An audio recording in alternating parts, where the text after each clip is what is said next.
Eating clean, having planned cheat days, and working out regularly is part of my lifestyle. I enjoy it. I enjoy eating clean foods. I found foods and methods of seasoning and preparing the foods that make them tasty. You have to develop a lifestyle that is conducive to getting you the results that you want. If your lifestyle causes you to engage in activities that are contradictory to your goals, you'll never get there. So the way to get to your goal is to build your lifestyle in such a way where everything that you do is helping you get to where you want to be.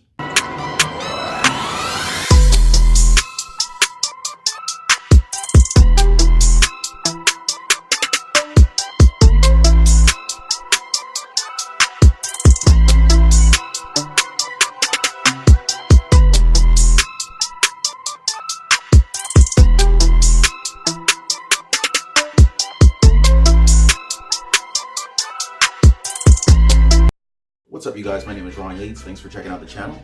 In this video, I'm going to talk about the top reasons why most people are not losing weight. Nothing is more discouraging or self-defeating than to put in the work and the effort into losing weight and to not see any results. I've been working with a lot of different clients and I've helped them overcome a number of different obstacles. Make sure you stay to the very end because I'm going to cover the top reasons why you're not losing weight. And you want to make sure that you're not doing any of these because any one of these will sabotage your results. Let's kick it off with number one. So I've been working with a lot of different clients, and the number one reason why I find clients are not getting results is they simply don't have a why. Diet and exercise is hard enough as it is to get started. It does get easier.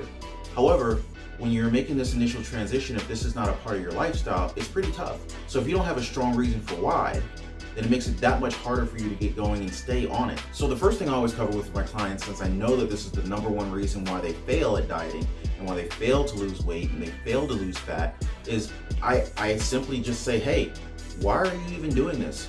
Why do you care if you lose weight? Why do you care if you get lean?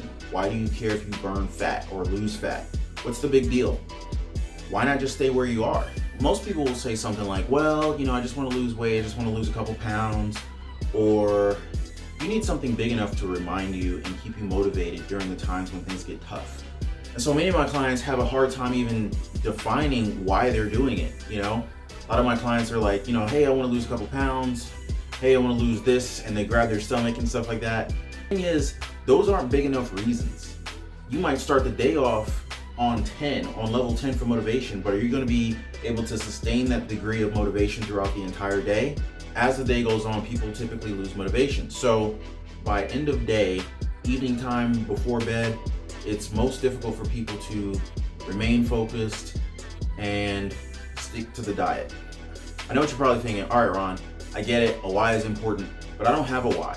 So how do I come up with a why? First thing I want you to do is I want you to think about what would it be like if you lost 50 pounds or whatever your goal is. Just think to yourself, imagine you currently weigh what you want to weigh. What would it feel like? Write these things down, put it in your phone, type it out. What would it feel like if you instantly were currently right now weighing and looking the way you want to look? What would you do? Would you stay at home? Would you go outside and do something? Would you be more active? Would you have more confidence to talk to girls? Would you wear the same clothing as you wear now? Would you go shopping? Would you be more confident to say or do certain things? When you go to the gym, would you dress the same way? Would you dress differently? Do you have a favorite sport? Would you be better at that? If you have kids, would you play with your kids more? Would you want to take your kids to the park and be more active? Would you be less tired going up and down the stairs? So what I want you to do is just think about what it would be like, how would it feel, what would you be doing differently if you were already at your goal weight? Write all these things down. Pause this video if you need to. So the next thing you need to do is you need to look in your refrigerator at home. Go in your refrigerator, go in your pantry, wherever you keep food, go in there, check your car.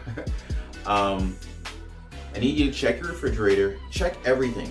Do you have crappy foods in there? When I say crappy food, in another video I'll go into what's a crappy food and what's a quality, more wholesome, nutrient-dense food. But for the sake of this video, crappy foods are foods that are processed foods, high in sugar, high in saturated fat, those in general are considered crappy foods. So I want you to go in your refrigerator, go in your pantry, wherever you keep your food, and just take a quick inventory and see what kind of foods are in there. If you have foods that are not high quality foods, throw them away. Take all that food, all that crap food, put it in a bag, and drive to your nearest homeless shelter and give it away. Just give it away. And if you don't want to give it away to a homeless shelter, just drop off at, stop at a Goodwill and give it to them. They'll take food. I think they take food. If not, throw it in the trash. And I know what you're thinking. Many of you don't live alone. So you probably have family members that are in your house that are not on a diet, and you're thinking, well, my family eats this, and my kids eat that. Well, guess what? It's no good for you. It's no good for your family. And one of the biggest reasons why people don't stick to their diet is because they keep this crap food in their house. Make life easier for yourself. Don't put yourself in antagonistic situations. Why, if you know you have to stay away from certain foods, why keep them at arm's distance? So what ends up happening many times is, guess what? Whoever's in your house kind of needs to go on a diet with you. Because guess what? If your husband or your wife or your kids are smashing some Domino's pizza right in front of you and you're craving carbs, the minute that pizza comes in the door, the minute that pizza box opens up, guarantee 9 times out of 10 you're going to give in, you're going to take a slice, you're going to get a slice. Make life as easy for yourself as it can possibly be. Get all the crap out of the house. If you don't see it, it's less likely for you to give in to temptation. I can't tell you how many times my clients will admit, when I'm bored, I eat. When I'm bored, I just stand in the refrigerator with the door open, leaning in, looking for something. Not even hungry, just bored. When I'm bored, I'll stand at the pantry and just kind of look in there for something. Probably something crunchy. Probably something crunchy and salty.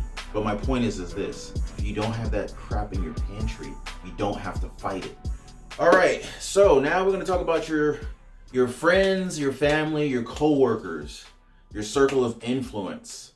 So, I'm gonna give you, one of my wealthy friends used to tell me, your income will typically be the average of your 5 closest friends. And I know we're not talking about money here, but there's a huge correlation between finance and fitness and finance.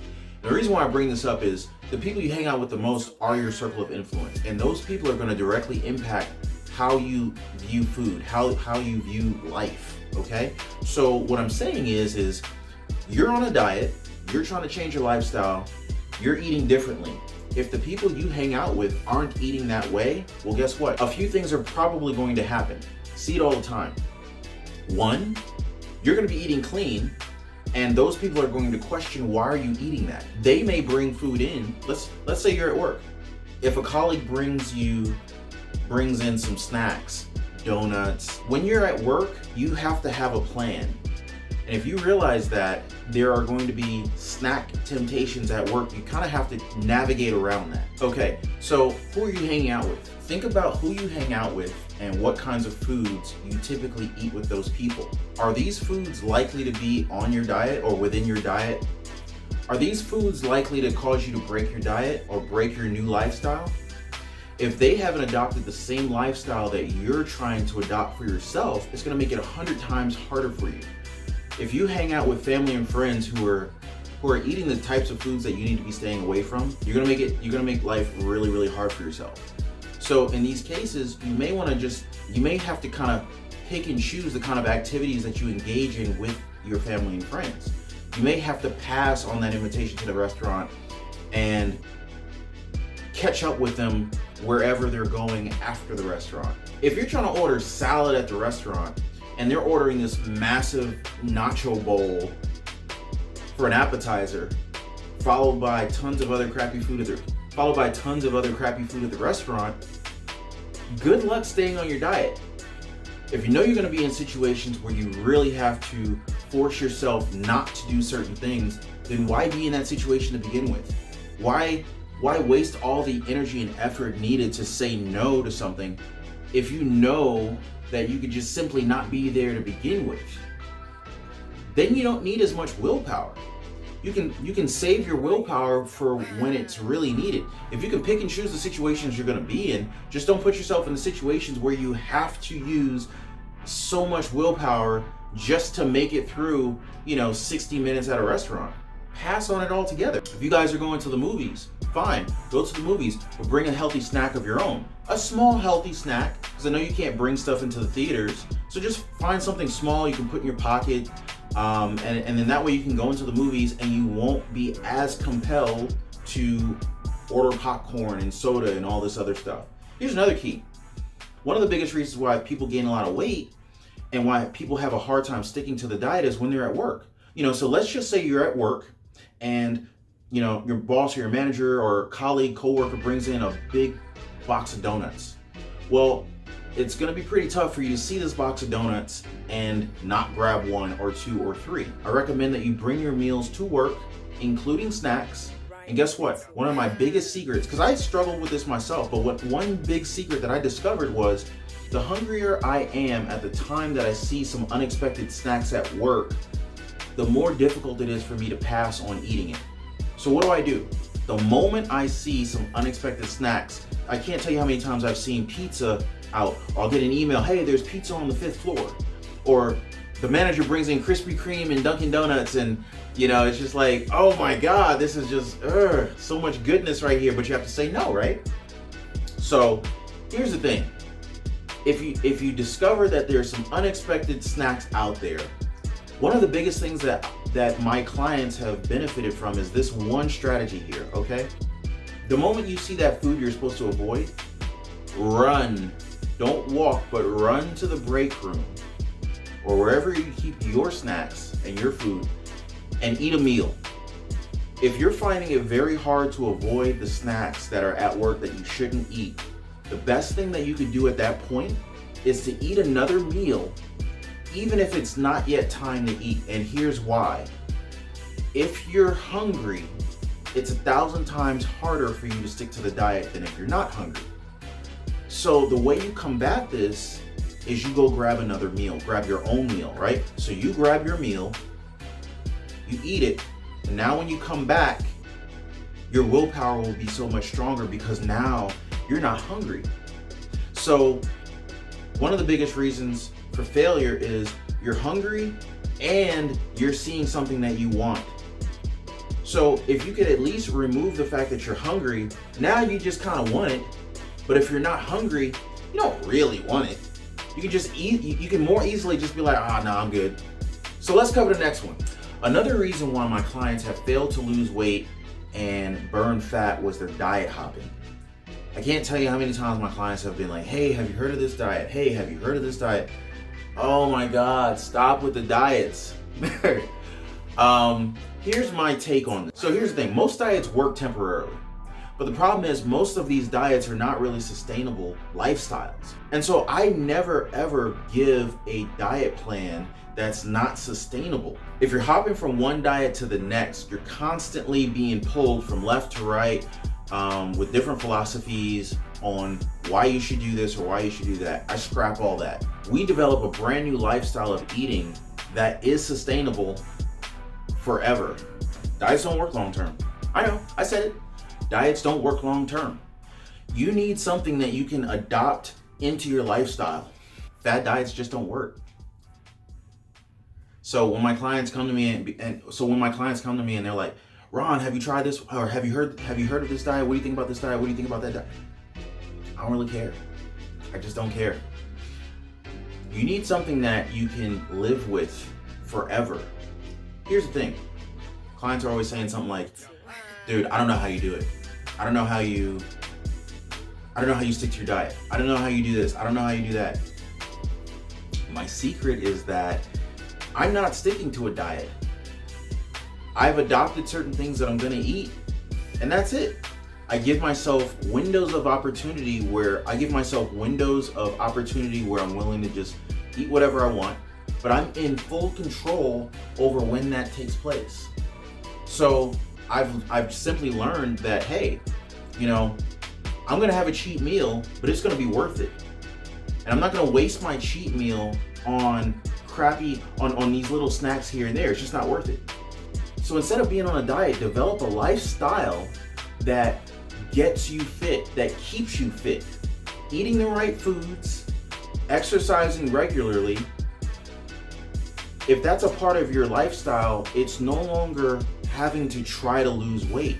You're just gonna lose weight and you're gonna get fit and stay fit. And then once it's a part of your lifestyle, it's no longer trying, it's just doing.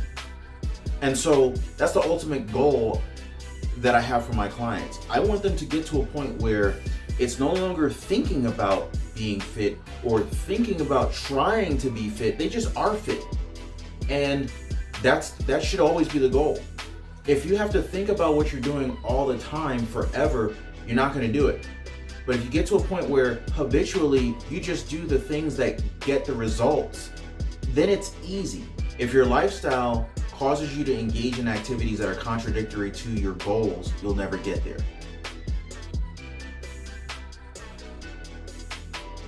Such a way where everything that you do is helping you get to where you want to be. So scrap the diet, build a lifestyle, build an eating plan with many, many options that you enjoy, and then suddenly it's no longer hard to do. It's just, this is what it is. And and it's just easy. So if it was easy, then you do it.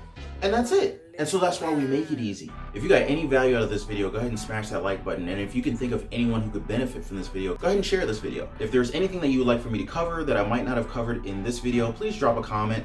Read all the comments down below. If there's a topic that you'd like for me to cover that I didn't cover or that I haven't covered in previous videos, go ahead and drop a comment below or read all the comments, and I'll see you on the next one.